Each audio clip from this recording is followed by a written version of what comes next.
4. Glória a Deus, aleluia. 23, capítulo 48. Vamos ler 2 versículos. É rapidinho, da palavra de Deus. O outro é João 19:30. Vamos ler logo João 19:30.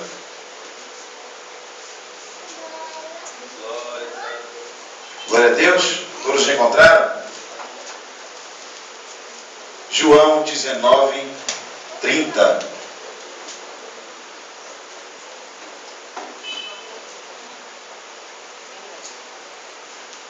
Amém? Podemos ler? Glória a Deus. E quando Jesus tomou vinagre, disse: Está.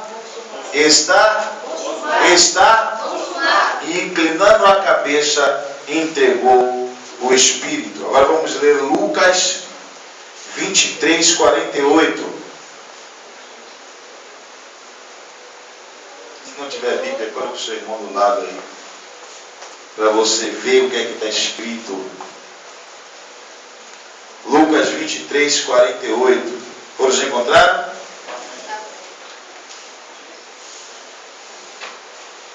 Não senti firmeza, tem alguém aí procurando aí. Amém? Vou ler. E toda a multidão que se ajuntara a este espetáculo, vendo o que havia acontecido, voltava batendo nos peitos. Pode assentar em nome de Jesus. A primeira palavra que eu queria me apegar, da palavra de Deus que acabamos de ler, está lá em João 19:30. Está consumado. E consumado no grego quer dizer teleô, que significa pagar a dívida completa de todo modo, ou de modo geral. Está consumado significa pagado a dívida de modo geral. Quando Jesus disse que está consumado, toda a dívida que você tinha, ela foi anulada, ela foi apagada, ela foi retirada das nossas vidas. Oh, glória a Deus saber disso. Mas quando lemos o livro de Lucas, Lucas diz uma palavra que deixa nossos corações alegres. Por quê? Porque todos viam o Calvário como algo bastante doloroso. O Calvário realmente é doloroso. Mas Lucas, ele teve uma visão diferente. E Lucas, logo sabemos que Lucas não era apóstolo. Lucas não conheceu Jesus. Lucas não andou com Jesus. Mas Lucas era assim médico, que foi adotado em Cristo pelo apóstolo Paulo em uma das suas viagens. E Paulo, como um bom grego que era, tinha uma linguagem eruditíssima, ou seja, tinha uma linguagem muito sábia. Por isso, quando ele escreve sobre o sacrifício, quando alguém conta para ele, porque ele foi fazer uma pesquisa daquela vida de Jesus, o que tinha acontecido, para entregar a Teófilo, um tal sábio que ele conhecia. Quando ele começa o livro de Lucas, de Apocalipse também, o livro de Atos, desculpe, também, ele fala que aquela que ele está pesquisando, aquela coisa que ele está buscando, aquele fundamento que ele está querendo saber, é para entregar a Teófilo. É um sábio. E quando ele vai fazer essa pesquisa, Diego, parece que o Espírito Santo futuca ele e diz: começa a escrever a pesquisa, porque tem um algo para fazer através disso. Quem não se lembra quando Paulo conheceu Lucas, talvez não tenha lido o livro de Atos para saber como foi, mas Lucas, como médico, cuidava de Paulo, porque Paulo estava muito enfermo ao entrar numa cidade, e está muito enfermo porque tomou muita pancada naquela cidade. Pois bem, já falando um pouco daquele que escreveu, agora vamos falar do que escreveu Lucas. Lucas estava falando que era um espetáculo que tinha acontecido. Enquanto muitas pessoas têm um Calvário como algo extremamente pesado, como cenas muito fortes, ele estava vendo aquilo como um espetáculo. Por quê? Porque o espetáculo da cruz foi quem trouxe vida à humanidade. O espetáculo da cruz foi quem deu vida àqueles que estavam mortos. Pois bem, para entendermos mais um pouco, temos que voltar à Santa Ceia para entender. Jesus reúne os seus discípulos na Páscoa e ali é a despedida. Jesus estava dizendo: eu vou para o Pai, mas volto. Jesus estava dizendo: dizendo, olha, chegou, findou o ministério, mas eu vou voltar. Muitos não entenderam aquilo que estava acontecendo, mas tem algo que eu queria retificar aquilo que aconteceu. Diz a Bíblia que estavam todos reunidos, comendo e bebendo. Até aí vai tudo bem. Só que Jesus disse, é um de vocês que vão me trair. Aí o coração fica preocupado de todas as pessoas. Por quê? Porque tinha um traidor ali no local. Quando Jesus termina de falar, alguém pergunta, e quem é, mestre? Ele diz, aquele que meteu o bocado na mão e prega no pão. E logo Judas vai e mete a mão. Há quem diga que Judas era premeditado. Há quem diga que Judas já estava na história para trair Jesus. Mas eu posso dizer que é mentira, porque se isso aconteceu, isso contradiz toda a Bíblia. Eu quero te dizer que você tem liberdade, meu filho, para ser o Judas ou Pedro. Você tem liberdade para ser ovelha ou bode. Você tem liberdade para ser o trigo ou joio. Você tem toda a liberdade para entrar na história. Você tem toda a liberdade para entrar ao céu ou para descer para o inferno. Ninguém aqui está premeditado a morrer, não. Ninguém aqui está premeditado ao inferno, não. Mas a escolha está com você. Glória a Deus.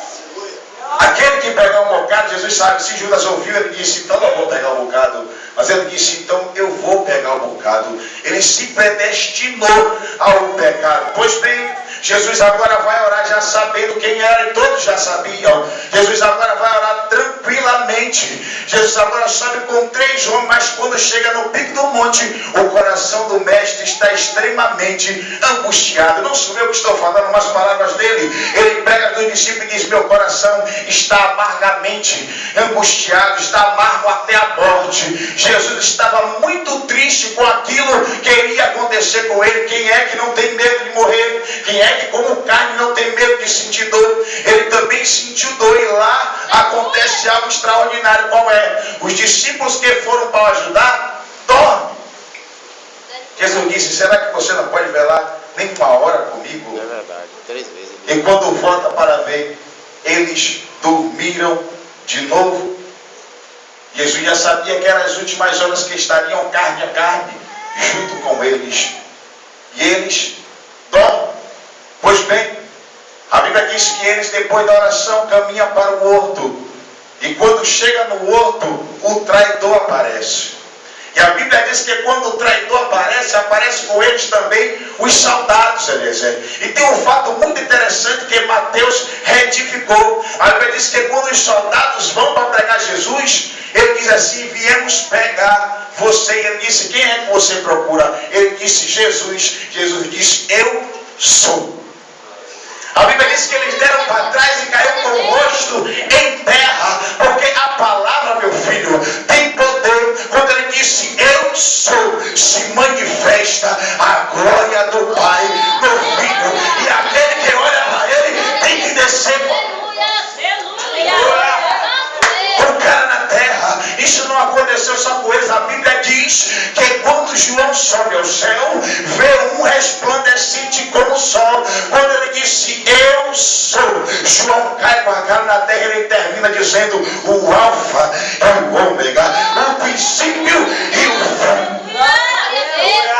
Glória a Deus. Quando ele disse, eu sou, já não era mais Jesus o Nazareno, já era Jesus glorificado.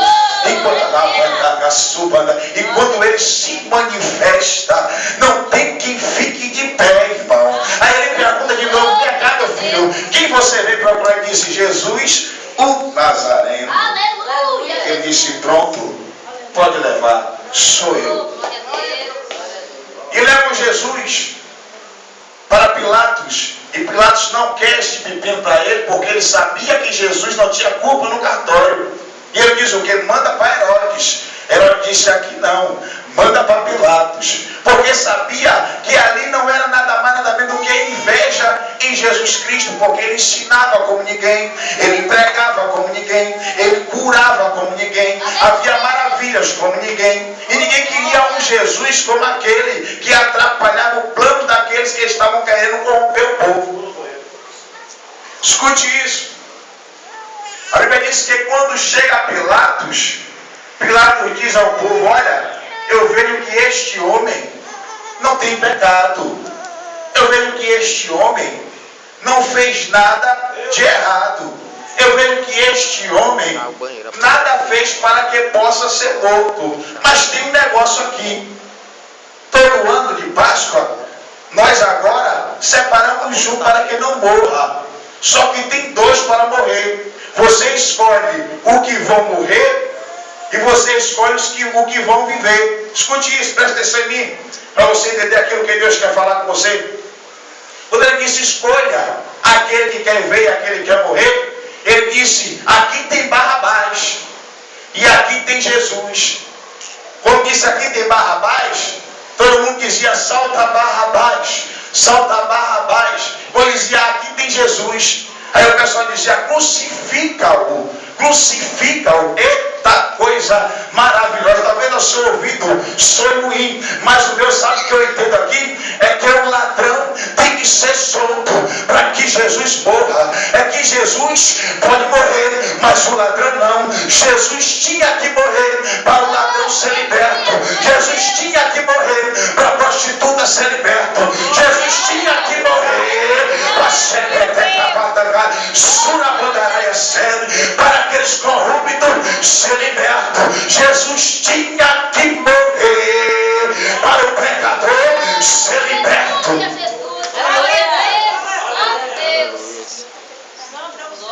Solta Barrabás e crucifica-o. Aí ele disse algo que ecoa a eternidade até hoje. E quando eu leio, alegra o meu coração. Ele disse, pois o sangue não cai sobre mim, o sangue vai cair sobre vocês. Aí eles responderam, que caia sobre nós e sobre nossos filhos. Ele estava pensando que estava amaldiçoando o povo, mas ele estava abençoando. Por quê? Porque o sangue de Jesus é quem nos purifica do pecado. Eu pareço que todo aquele meio gritando, que caia sobre mim e sobre meus filhos, que caia sobre mim e sobre os meus filhos.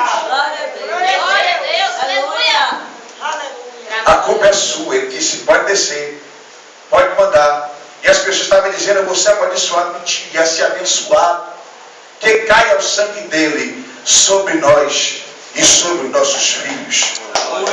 A Bíblia diz que eles pegam Jesus e escarnecem muito dele. Veste Jesus de púrpura e diz, aí é o rei. E começa a bater nele muito. E a Bíblia diz que ele se reúne, e começa a bater nele. E diz, agora profetiza quem foi que te bateu. Oh irmão, que humilhação. Jesus já sabia tudo o que ia acontecer, pensando eles que estavam escarnecendo na cara do mestre. A Bíblia diz que eles pegam a veste de Jesus e querem repartir, só que tem um detalhe, não tinha costura para que ele pudesse rasgar. Só que a palavra de Deus, quando chega na tipologia bíblica, quando se fala de veste, se fala de vida espiritual ou de santidade. Ele estava dizendo, a Bíblia estava dizendo que na veste de Jesus não tinha brecha, na veste de Jesus não tinha rasgo, na veste de Jesus não tinha nada que acusasse. Agora eu te pergunto, crente, como é que está a sua veste se fosse para o Calvário hoje? Porque a Bíblia diz, não botei vinho novo em odre velho, e não costurei pano velho em veste nova. Como é que está a sua vida com Deus, crente? Se você fosse crucificado hoje, como é que está a sua vida com Deus? Se Jesus voltasse hoje, eu vou perguntar mais claro, como é que está a sua veste? Porque Salomão, inspiradíssimo pelo Espírito Santo, disse, nunca falte, olhe sobre a tua cabeça e sempre esteja alvo as tuas vestes. Eu sei que é difícil dar glória, mas como é, crente, que está a tua veste? São Deus. Porque a veste de Jesus não tinha um rasgo, não tinha uma brecha. É verdade. Glória a Deus. E crucificam Jesus. Na narrativa de Lucas, aí começa o espetáculo. Diga para o seu irmão do lado, não acabou o espetáculo. Não acabou. Glória a Deus. A Bíblia diz que eles crucificam o mestre. E ali se passa 6 horas no Gólgota. O Gólgota que significa lugar de caveira. Só que este lugar parece que não aparece uma vez só na Bíblia, Eliezer. Ele aparece muitas vezes na Bíblia. Eu vou citar uma vez que Gólgota aparece. Gólgota aparece quando Ezequiel é arrebatado ao vale de ossos secos. E sequíssimo, disse Ezequiel. Escute bem isso, Gólgota, lugar de caveira. Por quê?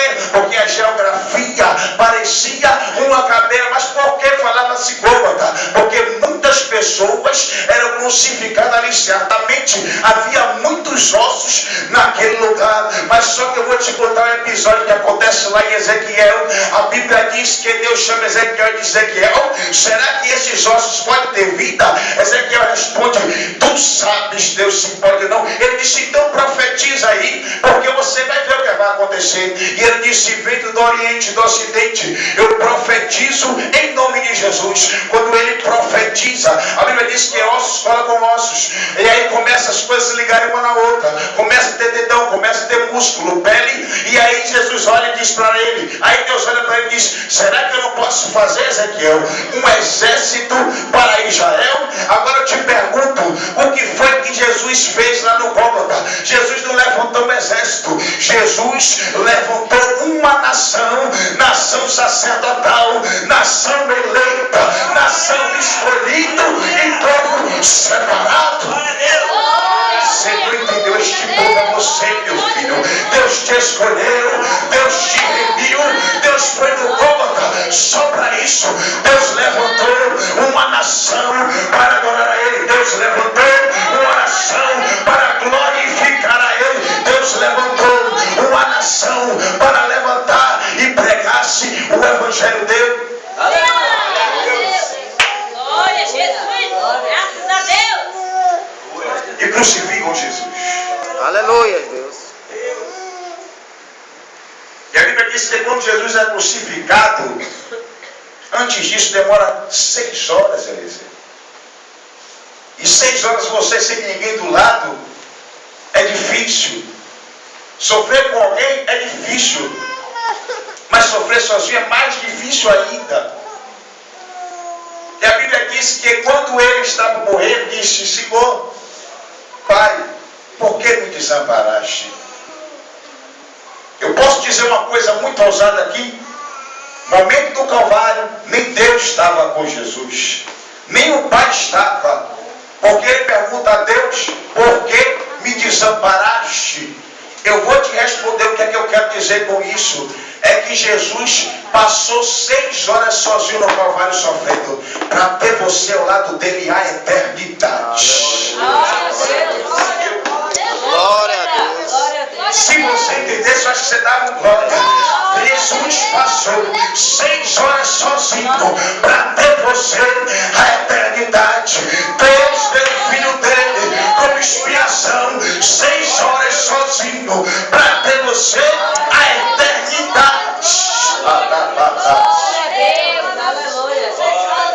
Glória a Deus. E crucificam Jesus. Oh, Jesus, tu és fiel. A Bíblia disse que era 3 horas da tarde, quando este evento acontece, mas parece que já era umas 6, 7h30, 6h30, porque tudo escureceu, o céu se abre, a terra treme, acontecem coisas sobrenaturais, aqueles que estavam mortos começam a vir a vida.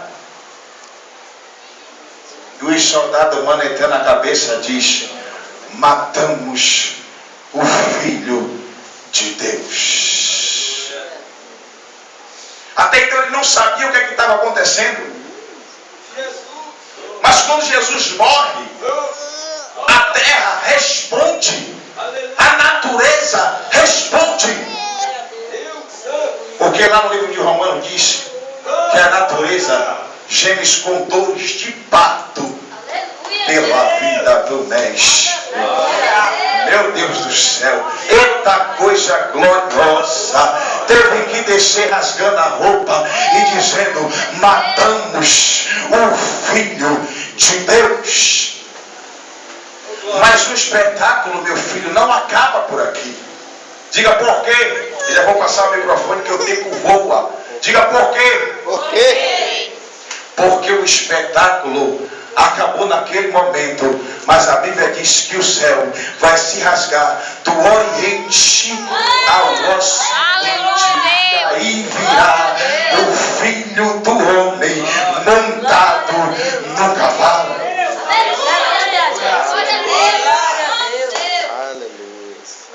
A Bíblia diz que a acusação, Eliezer, do espetáculo era essa: Jesus, rei dos judeus. Estava escrito em cima, em 3 línguas: latim, grego e hebraico. Se alguém chegasse e viesse a acusação do ladrão, dizia roubou, matou, sequestrou. Mas em cima da de Jesus estava escrito Jesus, rei dos judeus.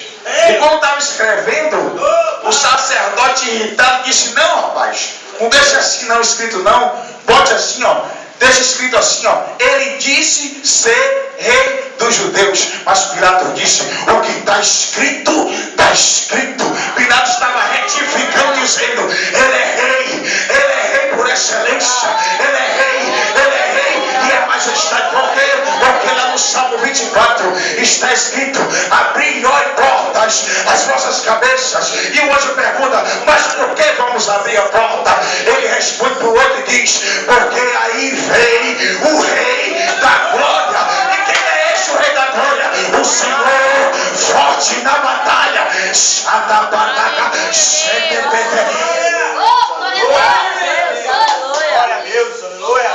Ele é o rei da glória. Aleluia. Glória a Deus. Saudado seja o nome do Senhor. E o céu se rasgou, como eu disse a você, do Oriente ao Ocidente. E aí virá o filho do homem. E aí virá o filho do homem. Mas ainda não acabou o espetáculo. Ela vai rasgar tudo. O espetáculo acaba pra gente que lê a Bíblia. Sonha. Mas eu sei que tem muitos espetáculos para acontecer. Aleluia. Glória a Deus. Aleluia. O espetáculo acaba pra gente. No livro de Apocalipse eu vou narrar mais ou menos como é. Salvos de um lado, anjos do outro lado, e uma fila enorme, Aleluia. grandíssima, Eliezer. E lá vai estar, Gel, todos aqueles que se diz maior do que Jesus. Se prepare, porque vamos ver. Eu sei que você vai estar lá. Eu sei que você vai estar lá. Eu sei que você vai estar lá. Eu só estou narrando um espetáculo aqui, porque Isaías 700 anos já tinha narrado a cruz. Eu tenho que narrar esse negócio. Você vai estar do lado de cá, santo. Os anjos do lado de lá. Você vai estar lá, por incrível que pareça, para julgar. Os anjos não estão do lado lá. Você do lado de cá. Aqui você já sabe quem está aceitado, né? E a fila é enorme, Sócrates. E a fila é enorme, Hitler. E a fila é enorme, John Lennon. E a fila é enorme, Che Guevara. E a fila é enorme, Marilyn Monroe. E a fila é enorme, e outros, e outros, e outros. Quem sabe você vai ver até Cazuza por lá. Mas eu sei que eu estou do lado de cá, né, santo? Mas quando chegar no momento certo, ele vai ter que vir até aqui, se ajoelhar e confessar que só o Senhor é Deus. Só o Senhor é Deus. Eles vão ter que confessar, porque a Bíblia diz que todo joelho se dobrará e toda língua confessará. Só o Senhor é Deus. Antes que o espetáculo aconteça, deixe eu gritar primeiro: só o Senhor é Deus. Só o Senhor é Deus. O espetáculo acaba por aqui para o crente, porque nós sabemos demais. Mas lá há de ser revelado, crente, outros espetáculos. Mas fica no meu coração uma pergunta, Eliezer. Abra sua Bíblia aí, Eliezer. Aleluia. Calma, santo. Grande Abra sua Bíblia no livro de Isaías 53. Leia 4 e 6. Mas eu vou te dizer para você. Leia. A pergunta que fica para os nossos corações é: com tudo isso, com Gólgota, com prisão, com oração, Jesus sendo morto, a pergunta é: quem matou Jesus? Judas. Judas só traiu. Pilatos era só mais um, como a CM. É só um deputado, é só um vereador. É só alguém que quer ganhar o povo e tem que fazer qualquer coisa para ganhar o povo. Os soldados que enfia a lança, porque Jesus lá na cruz disse: perdoa-as, porque não sabe o que faz. Porque soldado mandado não tem crime. Mas leia, Eliezer, que a gente vai descobrir quem matou Jesus. Verdadeiramente, Ele tomou sobre si as nossas enfermidades e as nossas dores. Levou sobre si e nos revoltamos por aflitos. Feridos de Deus e oprimidos. Mas Ele foi ferido pelas nossas transgressões e moído pelas nossas iniquidades. O castigo que nos traz a paz estava sobre Ele, e pelas suas pisaduras fomos sarados. Todos nós andamos desgarrados como ovelha, cada um se desviava pelo seu caminho, mas o Senhor fez cair sobre ele a iniquidade de nós todos. Quem matou Jesus? Já tem a resposta: quem matou Jesus? Eu matei Jesus. Você matou Jesus. Nós matamos Jesus, porque pelas pisaduras dele fomos sarados. Que Deus abençoe a todos em Cristo Jesus, e que esta palavra fique guardada nos nossos corações. E se prepare, porque o espetáculo do Oriente até o Ocidente, o céu se abrindo, o fio do homem vindo, está mais próximo do que nunca. Que Deus abençoe em Cristo. Glória a Jesus. Boa esta. Glória ao nome do Senhor. Aí eu vejo, irmãos, se os irmãos fecham os olhos, glória a Deus, aí eu vejo uma multidão como areias da praia. Louvado seja o nome do Senhor. Daqueles que foram salvos, que lavaram suas vestes no sangue do Cordeiro e foram dignas de andar com ela. E a palavra de Deus diz, irmão, que aquela grande multidão, glorificando ao nosso Deus, vai chegar diante de Deus, o nosso Senhor Jesus Cristo, que com a sua coxa está escrito: Rei dos Reis e Senhor dos Senhores. E este Rei dos Reis, Senhor dos Senhores, vai dizer: vinde, amados do meu Pai, entrai na cidade celestial, a qual eu tenho preparado desde a fundação dos séculos. E nós vamos entrar nessa cidade, e a palavra de Deus diz que é rua de ouro, de cristais reluzente. A palavra de Deus diz, irmãos, que desta rua tem um trono que jorrava a água da vida, e nesse trono está o nosso Deus, e nesse trono, irmãos, está nosso Deus de eternidade, e eternidade nós vamos viver com Ele. A morte de Jesus, irmão, teve uma importância tão grande que nos trouxe a vida eterna. Louvado seja o nome do Senhor. Tem alguém nesta noite que queira entregar a vida a este homem maravilhoso, que morreu e ressuscitou, e ao terceiro dia, irmãos, ressuscitou ao terceiro dia, está à destra de Deus? É fácil. O presente de Deus é a salvação.